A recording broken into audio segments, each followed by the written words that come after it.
Good morning, students. During the last class, we just explained about the features of a joint stock company, the definitional aspects and features of a joint stock company. Okay. In today's class, we propose to explain about different types of joint stock company or classification of joint stock company. കമ്പനിയുടെ പ്രധാനപ്പെട്ട classification ആയിക്കൊണ്ട് നമുക്ക് 2013 companies act പ്രകാരം different ഫോർമാറ്റിൽ ഒരു കമ്പനിയെ classify ചെയ്യാനായിക്കൊണ്ട് സാധിക്കും. You can see the picture aspects of classification of joints of company. കമ്പനീസിനെ പ്രധാനമായിക്കൊണ്ട് നമുക്കൊരു 6-7 കാറ്റഗറിയുടെ ഭാഗമായിക്കൊണ്ട് വ്യത്യസ്ത രീതിയിൽ ക്ലാസിഫൈ ചെയ്യാം. ഓക്കെ, അപ്പോൾ ആദ്യം കാറ്റഗറിയും ആ കാറ്റഗറിക്ക് കീഴിലുള്ള ക്ലാസിഫിക്കേഷൻസ് ആയിട്ടാണ് നമ്മളിവിടെ ഈ ഒരു സ്ട്രക്ചർ ഡിസൈൻ ചെയ്തിട്ടുള്ളത്. കുറച്ചുകൂടി ഈസിലി നിങ്ങൾക്ക് സ്റ്റഡി ചെയ്യാൻ എളുപ്പത്തിന് വേണ്ടിയിട്ടാണ് ആ ഒരു കാറ്റഗറി ഓർഡറിൽ നിങ്ങൾക്ക് ഇതിൻ്റെ ക്ലാസിഫിക്കേഷൻ സ്റ്റഡി ചെയ്യാന്നുള്ളത്. Okay, the major classifications are the companies are classified on the basis of incorporation and on the basis of liability of its members and on the basis of number of members of company and on the basis of ownership of company, on the basis of control of company and on the basis of nationality of company and new forms of company. Okay, there are 6 to 7 types of criteria upon which a company can be classified into different types. Look at the classification of the first caption. On the basis of incorporation, on the basis of incorporation or registration, we can classify the company into 3 types. The first one is a chartered company, second one statutory company, and the third one is a registered company. And the second category, on the basis of liability of members. On the basis of liability, we can classify the company into 3 types. The first one, company limited by shares, and second one, company limited by guarantee, and the third one is unlimited companies. And the third classification, number of members of company. On the basis of number of members, we can classify the company into 3 types. The first one is public company, and the second one is private company, and the third one is one person company or OPC. And the fourth classification is on the basis of ownership of company. On the basis of ownership, the company can be classified into 2 types. The first one is a government company, and second one is non-government company. And the next classification is on the basis of control of company. On the basis of control, the companies can be classified into 2 types. The first one is holding company and second one is subsidiary company. And the next classification is the nationality of company. On the basis of nationality, we can classify the company into 2 types. The first one is domestic or Indian company, and the second one foreign companies. And the last classification, new forms of company. Here new forms of company means it is a format of company which is introduced as per the new Companies Act 2013. Okay, പുതിയ companies act പ്രകാരം newly introduce ചെയ്തിട്ടുള്ള companies ആയതുകൊണ്ടാണ് ഇവിടെ new forms of company എന്നുള്ളൊരു special criteria നമ്മളിവിടെ introduce ചെയ്തിട്ടുള്ളത്. So on the basis of new forms of company we can classify the company into 3 to 4 classification. The first one is small company, and second one is dormant company, and the third one is listed company, and another one producer company, and the another one is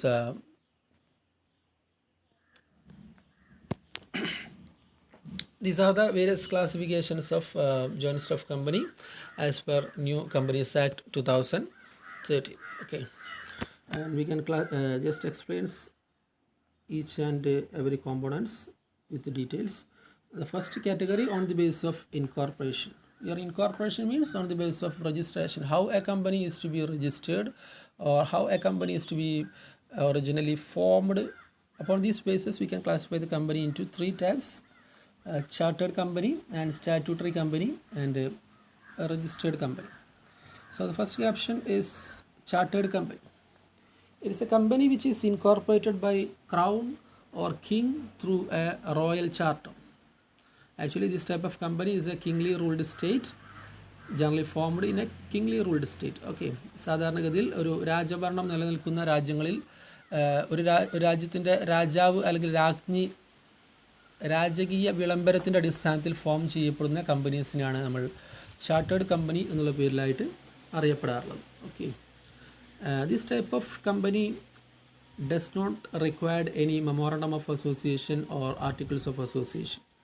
usual കേസസിൽ ഒരു കമ്പനിയുടെ ഏറ്റവും basic ആയിട്ടുള്ള രണ്ട് പ്രധാനപ്പെട്ട ഡോക്യുമെൻറ്റ്സുകളാണ് memorandum of association and articles of association. At the same time, as in the case of a chartered company, these two documents, that means as articles of association and memorandum of association, does not required in the case of a chartered company. And another major feature is this type of company does not exist in India at present. ഇത്തരം ഒരു companies നിലവിൽ ഇന്ത്യയിൽ function ചെയ്യുന്നില്ല. Why? Because this type of company generally existed in kingly ruled state. രാജഭരണം നിലനിൽക്കുന്ന രാജ്യങ്ങളിലാണ് ഇത് സാധാരണഗതിയിൽ ഉണ്ടാകാറുള്ളത്. ഇന്ത്യ എന്നുള്ളത് ഒരു socialist republic and democratic country ആയിട്ടാണ് അറിയപ്പെടാറുള്ളത്. That is why this type of company does not exist in India at present. The major examples of chartered companies are English East India Company, which was prevailed in India during the independence period, and another one is Chartered Bank of England, etc. Chartered Bank of England is the largest banking sector in the world. Okay. And the second point or second types of company on the basis of incorporation is statutory company. Statutory company means a company which is formed under a special statute passed by Indian Parliament or State Legislative Assembly.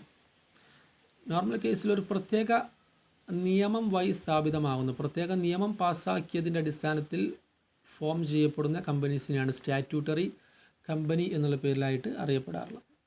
നമുക്കറിയാം, normal കേസസിൽ രാജ്യത്ത് നിയമനിർമ്മാണം നടത്താൻ responsible ആയിട്ടുള്ള authorities ഒന്ന് Indian പാർലമെൻറ്റാണ്. അതുപോലെ തന്നെ മറ്റൊന്ന് സംസ്ഥാനങ്ങളുടെ നിയമസഭാ സമിതികളാണ് സംഭവം. ഈ രൂപത്തിൽ ഇന്ത്യൻ പാർലമെൻറ്റോ അല്ലെങ്കിൽ സ്റ്റേറ്റ് ലെജിസ്ലേറ്റീവ് അസംബ്ലീസോ പാസ്സാക്കിയ പ്രത്യേക നിയമം വഴി സ്ഥാപിതമാകുന്ന കമ്പനീസിനെയാണ് നമ്മൾ സ്റ്റാറ്റ്യൂട്ടറി കമ്പനി എന്നുള്ള പേരിലായിട്ട് അറിയപ്പെടാറുള്ളത്. In this type of company, I mean in the case of statutory company also, it does not require any memorandum of association and articles of association. Okay, the major examples for a statutory company is Reserve Bank of India, RBI, and State Bank of India, SBI, and Life Insurance Corporation of India, LIC.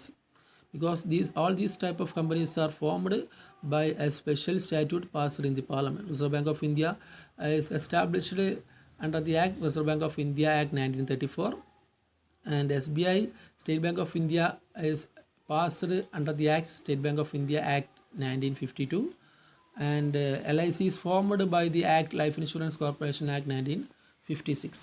Okay, and the third category is a registered company. Registered company means a company which is registered under the Companies Act. നിലവിലുള്ള existing companies act ആയിട്ടുള്ള 2013 companies act മുഖാന്തരമോ അല്ലെങ്കിൽ 2013 മുമ്പുണ്ടായിരുന്ന പഴയ companies act പ്രകാരമോ register ചെയ്ത കമ്പനികളെയാണ് നമ്മൾ registered company എന്നുള്ള പേരിലായിട്ട് അറിയപ്പെടാറുള്ളത്. ഓക്കെ, അപ്പോൾ നോർമൽ കേസിൽ ചാർട്ടേഡ് കമ്പനിയും അതുപോലെ തന്നെ സ്റ്റാറ്റ്യൂട്ടറി കമ്പനിയും അല്ലാത്ത മറ്റെല്ലാ കമ്പനിയും യൂഷ്വലി രജിസ്റ്റേർഡ് കമ്പനി എന്നുള്ള കാറ്റഗറിയിലാണ് ഇൻക്ലൂഡ് ചെയ്യപ്പെടാറുള്ളത്.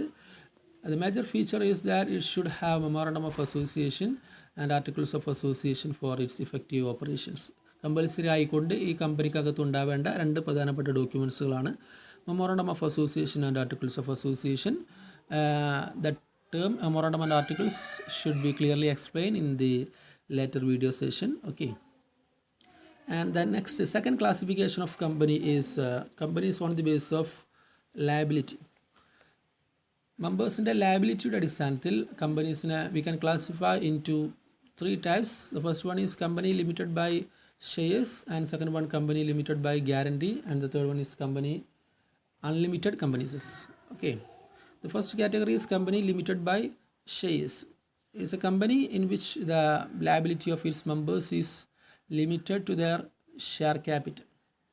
എത്രയാണോ ഒരു ഷെയർ ഹോൾഡേഴ്സ് ഒരു കമ്പനിയിൽ ഷെയർ പർച്ചേസ് ചെയ്തിട്ടുള്ളത് ആ ഷെയറിൻ്റെ വാല്യൂവിന് ഈക്വലൻ്റ് ആയിരിക്കും അവിടെ ലയബിലിറ്റി എന്നുള്ളതാണ് നമ്മൾ കമ്പനി ലിമിറ്റഡ് ബൈ ഷെയർസ് എന്നുള്ള ടെർമിനോളജി കൊണ്ട് ഉദ്ദേശിക്കുന്നത്. At the same time second type is company limited by guarantee.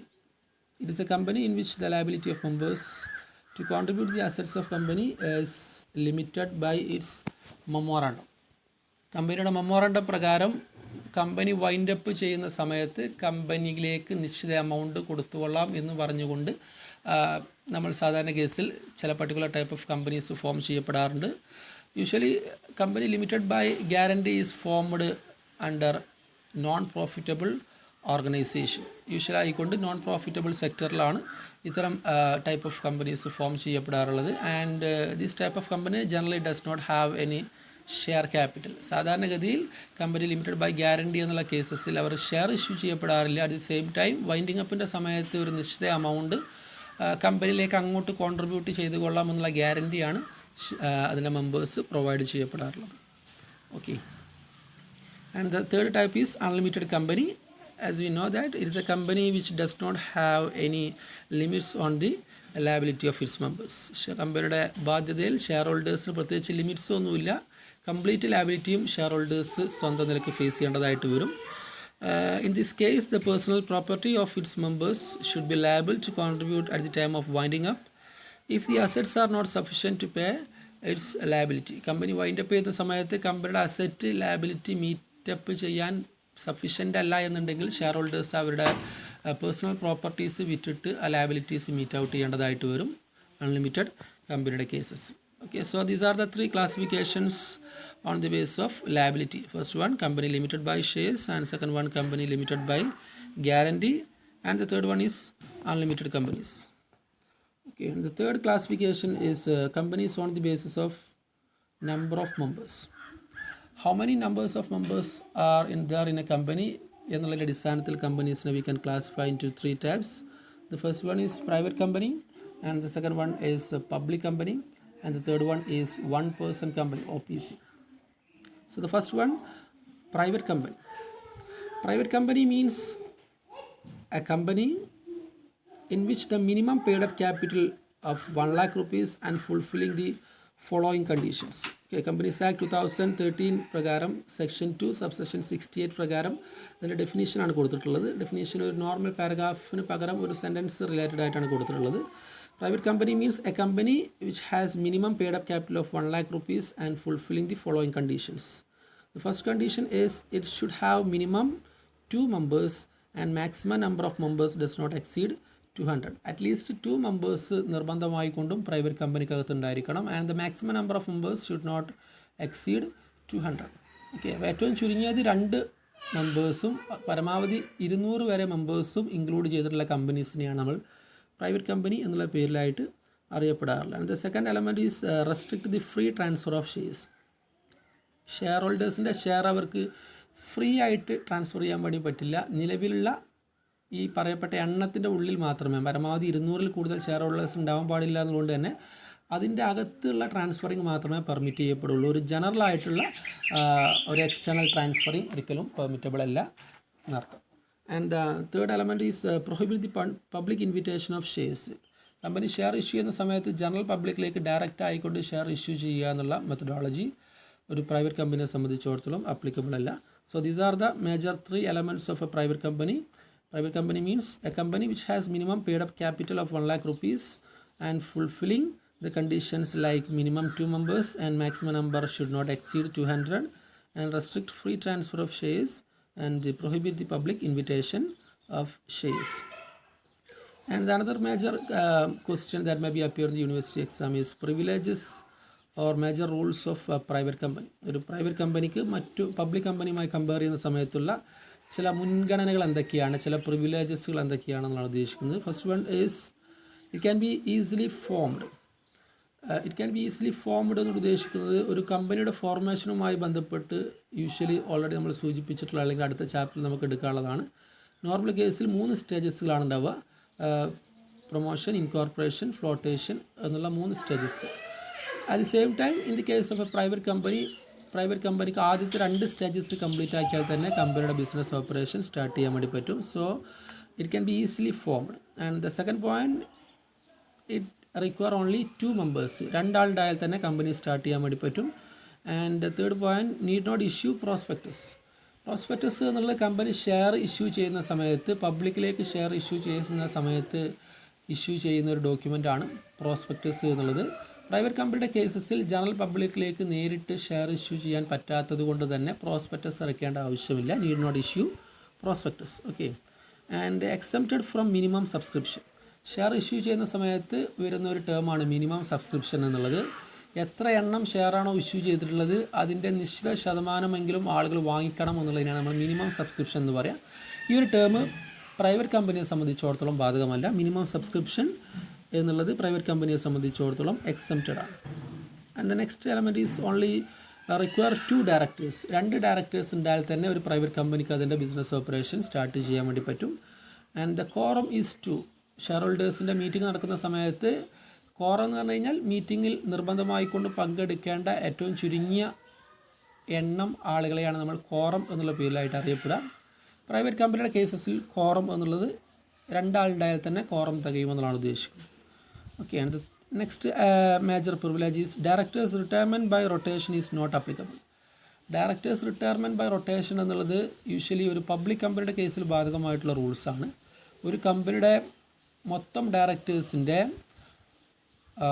2/3 directors എല്ലാ വർഷവും നടക്കുന്ന ആനുവൽ ജനറൽ ബോഡി മീറ്റിങ്ങിൽ റിട്ടയർ ചെയ്ത് വീണ്ടും തെരഞ്ഞെടുപ്പിനെ നേരിട്ട് വീണ്ടും എലക്ട് ചെയ്ത് വരിക അവർക്ക് സാധിക്കുമെങ്കിൽ എന്നുള്ളതാണ് ഉദ്ദേശിച്ചത്. പെർമനൻ്റ് ആയിക്കൊണ്ട് ഡയറക്ടേഴ്സ് ആവാൻ വേണ്ടി പറ്റില്ല. പകരം ഓരോ വർഷവും നടക്കുന്ന ജനറൽ ബോഡി മീറ്റിങ്ങിൽ മൊത്തം ഡയറക്ടേഴ്സിൻ്റെ 2/3 ഡയറക്ടേഴ്സ് റിട്ടയർ ചെയ്ത് വീണ്ടും ഇലക്ഷനെ നേരിടണം എന്നുള്ളതാണ് ഈ ഡയറക്ടേഴ്സ് റിട്ടയർമെൻറ്റ് ബൈ റൊട്ടേഷൻ എന്നുള്ള സിസ്റ്റം കൊണ്ട് ഉദ്ദേശിക്കുന്നത്. അതേസമയം ഡയറക്ടേഴ്സ് റിട്ടയർമെൻറ്റ് ബൈ റൊട്ടേഷൻ എന്നുള്ളത് പബ്ലിക് കമ്പനിക്ക് ബാധകമായിട്ടുള്ള റൂളാണ്. പ്രൈവറ്റ് കമ്പനിയെ സംബന്ധിച്ചിടത്തോളം ഈ ഒരു റൂള് എക്സംപ്റ്റഡ് ആണ്. ഈ റൂള് ബാധകമല്ല എന്നുള്ളതാണ് നമ്മൾ ഇവിടെ എഴുതിയിട്ടുള്ളത്. Okay. And no restriction for managerial remuneration. ഒരു പ്രൈവറ്റ് കമ്പനിയെ സംബന്ധിച്ചിടത്തോളം മാനേജേഴ്സിന് കൊടുക്കാവുന്ന റെമ്യൂണറേഷന് പ്രത്യേകിച്ച് റെസ്ട്രിക്ഷൻ ഒന്നുമില്ല. അറ്റ് ദി സെയിം ടൈം ഇതൊരു പബ്ലിക് കമ്പനിയുടെ കേസിലായിരുന്നു എന്നുണ്ടെങ്കിൽ there should be a restrictions in the case of public company upon the managerial remuneration. Managerial remuneration should not exceed 11% എന്നുള്ളതാണ് പബ്ലിക് കമ്പനിയുടെ കേസിലുള്ള റൂള്. ഇത് പ്രൈവറ്റ് കമ്പനിയെ സംബന്ധിച്ചിടത്തോളം ബാധകമല്ല. Okay. And another major privilege is right issue is not applicable. Right issue എന്ന് പറഞ്ഞു കഴിഞ്ഞാൽ ഒരിക്കലൊരു കമ്പനി ഷെയർ ഇഷ്യൂ ചെയ്ത് കഴിഞ്ഞാൽ വീണ്ടും സബ്സിക്വൻ്റ് ആയിട്ട് ഷെയർ ഇഷ്യൂ ചെയ്യുമ്പോൾ ആദ്യം ഷെയർ ഹോൾഡേഴ്സ് ആയിട്ടുള്ള ആളുകൾക്ക് തന്നെ ഓഫർ ചെയ്യുക. അവർക്ക് വേണ്ടെങ്കിൽ മാത്രമേ പുറത്തേക്ക് ജനറൽ പബ്ലിക്കിലേക്ക് ഓഫർ ചെയ്യാൻ വേണ്ടി പറ്റുകയുള്ളൂ. നിലവിലുള്ള ഷെയർ ഹോൾഡേഴ്സിന് അവരുടെ കമ്പനി വീണ്ടും ഷെയർ ഇഷ്യൂ ചെയ്യുമ്പോൾ അത് ആദ്യം അക്വയർ ചെയ്ത് അല്ലെങ്കിൽ ആദ്യം കിട്ടുവാനുള്ള അവകാശത്തെയാണ് നമ്മൾ റൈറ്റ് ഇഷ്യൂ എന്നുള്ള പേരിലായിട്ട് അറിയപ്പെടാറുള്ളത്. പ്രൈവറ്റ് കമ്പനിയുടെ കേസസിൽ ഈ റൂള് ബാധകമല്ല. കമ്പനിക്ക് വേണമെങ്കിൽ പുറത്തേക്ക് തന്നെ കൊടുക്കാവുന്നതാണ്. നിലവിലുള്ള ഷെയർ ഹോൾഡേഴ്സിന് ഓഫർ ചെയ്യണമെന്ന് നിർബന്ധമില്ല എന്നർത്ഥം. So these are the major privileges of A private company. Once again we can conclude it is a major question that may be appear in the university examination. The first one, it can be easily formed, and second one, it require only 2 member, and the third one, it need not issue prospectus, and the fourth one, exempted from minimum subscription, and the next one, it require only 2 directors, and next one, the quorum of a private company is only 2, and another one, directors retirement by rotation is not applicable, and the next one, no restriction for managerial remuneration, and the last one is right issue is not applicable. Okay. Another type of company is a public company. Public company means a company which is not a private company and having the following feature. സാധാരണഗതിയിൽ private company അല്ലാത്ത കമ്പനികളൊക്കെ public company എന്നുള്ള പേരിലാണ് അറിയപ്പെടാറുള്ളത്. നോർമലായിക്കൊണ്ട് ഒരു public കമ്പനിക്ക് ഉണ്ടാവാറുള്ള usual ഫീച്ചേഴ്സിലാണ്. First one, minimum 7 members and there is no limits for maximum members. Okay. ചുരുങ്ങിയത് 7 members ഉണ്ടായിരിക്കണം. പരമാവധി മെമ്പേഴ്സിന് എണ്ണത്തിന് പരിധിയില്ല. എത്ര മെമ്പേഴ്സിന് വേണമെങ്കിലും ഒരു പബ്ലിക് കമ്പനിയുടെ കേസസിൽ നമുക്ക് ഇൻക്ലൂഡ് ചെയ്യാവുന്നതാണ്. And public invitation of shares is allowed. ജനങ്ങളിലേക്ക് നേരിട്ട് ഷെയർ ഇഷ്യൂ ചെയ്യുക എന്നുള്ള മെത്തേഡ്സ് പബ്ലിക് കമ്പനിയുടെ കേസസിൽ പോസിബിളാണ്, അത് പെർമിറ്റബിൾ ആണ്. And free transferability of shares. Share ഹോൾഡേഴ്സിന് അവരുടെ ഷെയർ എപ്പോൾ വേണമെങ്കിലും ആരിലേക്ക് വേണമെങ്കിലും ഫ്രീ ആയിട്ട് അല്ലെങ്കിൽ ഈസി ആയിട്ട് ട്രാൻസ്ഫർ ചെയ്യാവുന്നതാണ്. And minimum subscription is required. Company share ഇറക്കുന്ന സമയത്ത് മിനിമം സബ്സ്ക്രിപ്ഷൻ നേടൽ കമ്പൽസറിയാണ്. ഞാൻ നേരത്തെ സൂചിപ്പിച്ചു, മിനിമം സബ്സ്ക്രിപ്ഷൻ എന്ന് പറഞ്ഞു കഴിഞ്ഞാൽ ഒരു കമ്പനി അതിൻ്റെ ഷെയർ പബ്ലിക്കിലേക്ക് ഇഷ്യൂ ചെയ്യുമ്പോൾ ആ ഇഷ്യൂ ചെയ്യുന്ന മൊത്തം ഷെയർസിൽ നിശ്ചിത എണ്ണം ഷെയറെങ്കിലും ആളുകൾ പർച്ചേസ് ചെയ്യണം എന്നുള്ള റൂളിനെയാണ് മിനിമം സബ്സ്ക്രിപ്ഷൻ എന്ന് പറയുക. നിലവിലുള്ള റൂൾ പ്രകാരം എത്ര ഷെയറാണോ ഇഷ്യൂ ചെയ്യുന്നത് പബ്ലിക്കിലേക്ക്, ഇഷ്യൂ ചെയ്യാൻ ഉദ്ദേശിക്കുന്ന ഷെയറിൻ്റെ 90% ഷെയറെങ്കിലും ആളുകൾ വാങ്ങിച്ചെങ്കിലാണ് സാധാരണഗതിയിൽ അതിന് മിനിമം സബ്സ്ക്രിപ്ഷൻ ഉണ്ട് നമുക്ക് വേണ്ടി പറയാൻ വേണ്ടി പറ്റുക. മിനിമം സബ്സ്ക്രിപ്ഷൻ കിട്ടിയിട്ടില്ലെങ്കിൽ നടത്തിയ ഷെയർ ഇഷ്യൂ സ്വാഭാവികമായിക്കൊണ്ട് ക്യാൻസൽ ചെയ്യേണ്ടതായിട്ട് വരും എന്നർത്ഥം. Okay. And the next feature is restriction for managerial remuneration. മാനേജേഴ്സിന് ഒരു വർഷം കൊടുക്കുന്ന ടോട്ടൽ റെമ്യൂണറേഷൻ എന്നുള്ളത് ടോട്ടൽ പ്രോഫിറ്റിൻ്റെ 11% കൂടാൻ വേണ്ടി പറ്റില്ല, 11% കൂടാൻ വേണ്ടി പറ്റില്ല. And the public company should use the word limited at the end of the name of the company. കമ്പനിയുടെ പേരിൻ്റെ അവസാനത്തിൽ ലിമിറ്റഡ് എന്നുള്ള വേർഡ് ചേർക്കണം എന്നുള്ളതും ഒരു പബ്ലിക് കമ്പനിയുടെ ഏറ്റവും പ്രധാനപ്പെട്ട മറ്റൊരു റൂളാണ്, അല്ലെങ്കിൽ മറ്റൊരു ഫീച്ചറാണ്. ഓക്കെ, അപ്പോൾ ഇതേ ക്യാപ്ഷൻ തന്നെ അല്ലെങ്കിൽ ഇതേ സെൻറ്റൻസ് തന്നെ നമുക്ക് മറ്റൊരു ക്വസ്റ്റ്യൻ ആയിട്ട് യൂണിവേഴ്സിറ്റി എക്സാമിൽ ചോദിക്കുക. That means difference between or distinguish between public company and private company എന്ന രൂപത്തിൽ ചോദിക്കുക. ഓക്കെ, പ്രൈവറ്റ് കമ്പനിയും പബ്ലിക് കമ്പനിയും തമ്മിലുള്ള വ്യത്യാസം എന്താണ് എന്നുള്ള രൂപത്തിലും ക്വസ്റ്റ്യൻ ആയിട്ട് ചോദിക്കുക. സ്വാഭാവികമായിക്കൊണ്ടും ഒരു പ്രൈവറ്റ് കമ്പനിയിൽ 2 മെമ്പേഴ്സാണ് ഉണ്ടാവുക, പബ്ലിക് കമ്പനിയിൽ മിനിമം 7 മെമ്പേഴ്സ് വേണം. ഒരു പ്രൈവറ്റ് കമ്പനിക്കകത്ത് മാക്സിമം 200 മെമ്പേഴ്സ് വരെയാണ് ഉണ്ടാവുക. പബ്ലിക് കമ്പനിയുടെ കേസസിൽ മാക്സിമം എണ്ണത്തിന് പരിധിയില്ല. ഒരു പ്രൈവറ്റ് കമ്പനിയെ സംബന്ധിച്ചിടത്തോളം 2 ഡയറക്ടേഴ്സ് ഉണ്ടായാൽ മതി. പബ്ലിക് കമ്പനിയുടെ കേസസിൽ 3 ഡയറക്ടേഴ്സ് നിർബന്ധമാണ്. പ്രൈവറ്റ് കമ്പനിയുടെ കേസസിൽ കോറം തികയാൻ 2 ആൾ ഉണ്ടായാൽ മതി. പബ്ലിക് കമ്പനിയുടെ കേസസിൽ ഏറ്റവും ചുരുങ്ങിയത് 5 ആളെങ്കിലും ഉണ്ടെങ്കിൽ കോറമായിട്ട് തികയുള്ളൂ. അതുപോലെ തന്നെ പ്രൈവറ്റ് കമ്പനിയുടെ കേസസിൽ public invitation of shares conduct ചെയ്യാൻ വേണ്ടി പറ്റില്ല. പബ്ലിക് കമ്പനിയുടെ കേസസിൽ പബ്ലിക് ഇൻവിറ്റേഷൻ കണ്ടക്ട് ചെയ്യാം. പ്രൈവറ്റ് കമ്പനിക്ക് പ്രോസ്പെക്ടസ് ഇറക്കൽ ആവശ്യമില്ല. പബ്ലിക് കമ്പനിയെ സംബന്ധിച്ചിടത്തോളം പബ്ലിക് ഇൻവിറ്റേഷൻ നടത്തുന്നുണ്ടെങ്കിൽ പ്രോസ്പെക്ടസ് ഇറക്കൽ നിർബന്ധമാണ്. അതുപോലെ തന്നെ മാനേജിയൽ റെമ്യൂണറേഷനുമായി ബന്ധപ്പെട്ട് യാതൊരു റെസ്ട്രിക്ഷനും പ്രൈവറ്റ് കമ്പനിക്കകത്തില്ല. എന്നാൽ പബ്ലിക് കമ്പനിയുടെ കേസസിൽ മാനേജിയൽ റെമ്യൂണറേഷൻ റെസ്ട്രിക്റ്റബിൾ ആണ്, 11% കൂടാൻ വേണ്ടി പറ്റില്ല. അതുപോലെ തന്നെ retirement by rotation of directors എന്നുള്ളത് പ്രൈവറ്റ് കമ്പനിയുടെ കേസസിൽ ബാധകമല്ല.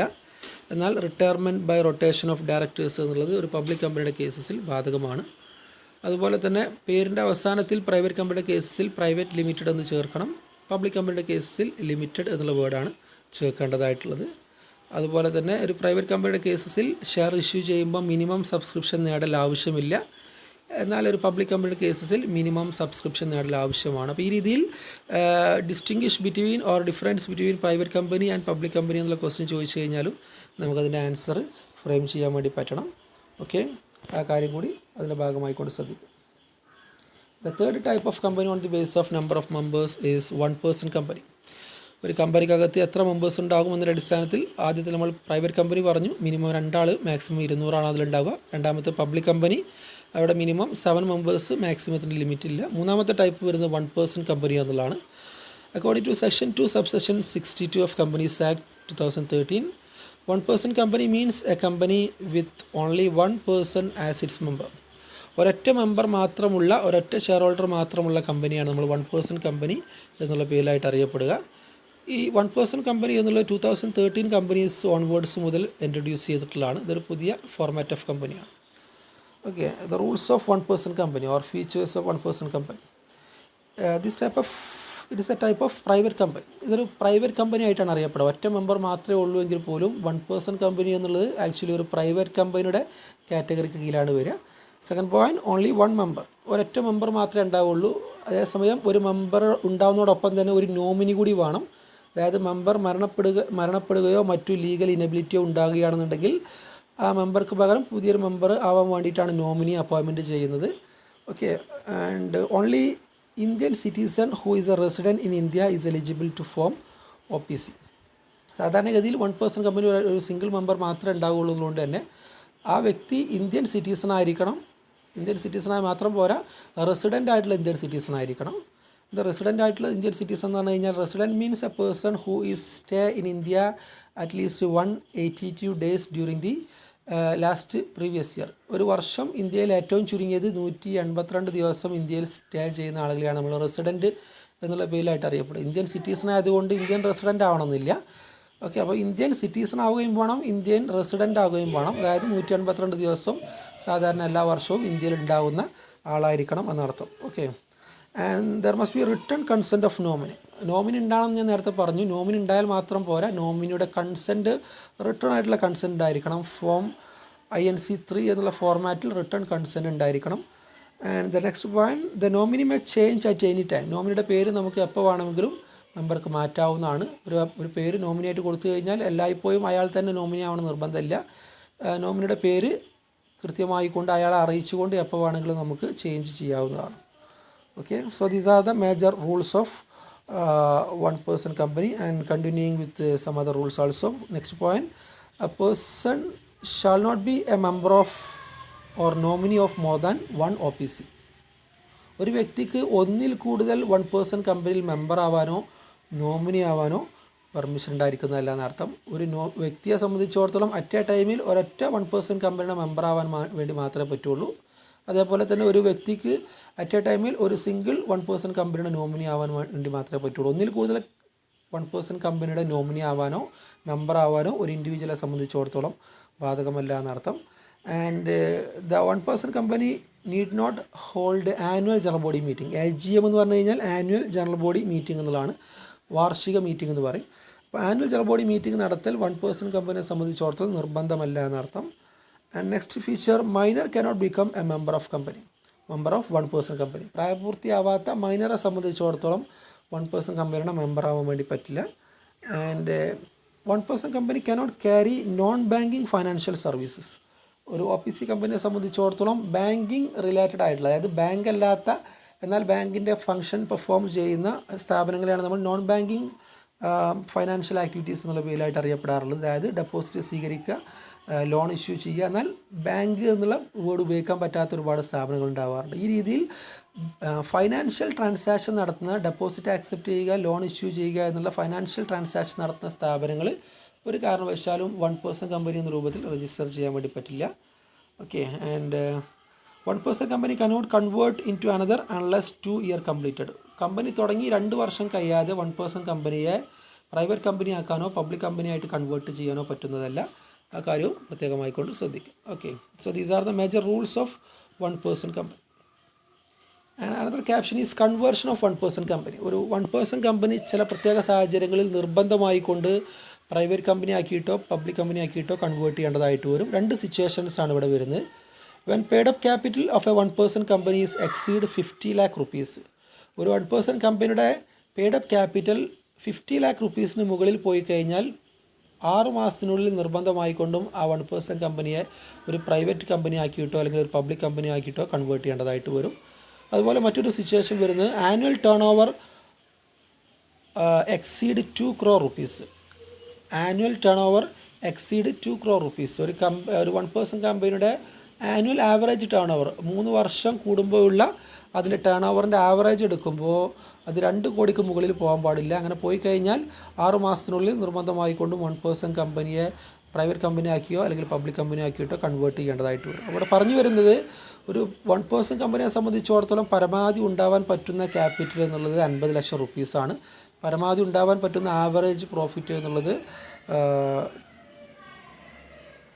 2 crore rupees-ആണ്. ഇതിന് മുകളിൽ പോയി കഴിഞ്ഞാൽ പിന്നെ അത് വൺ പേഴ്സൺ കമ്പനി ആയിക്കൊണ്ട് നിലനിൽക്കാൻ വേണ്ടി പറ്റില്ല. പരമാവധി 6 മാസത്തിനുള്ളിൽ അത്തരം വൺ പേഴ്സൺ കമ്പനിയെ പ്രൈവറ്റ് കമ്പനിയോ അല്ലെങ്കിൽ പബ്ലിക് കമ്പനി ആക്കി കൺവേർട്ട് ചെയ്യേണ്ടതായിട്ട് വരും. Okay. So these are the topic we can explain upon these classes. Next type of classification അടുത്തൊരു വീഡിയോ കണ്ടിട്ട് നമുക്ക് എക്സ്പ്ലെയിൻ ചെയ്യാം. Okay, thank you.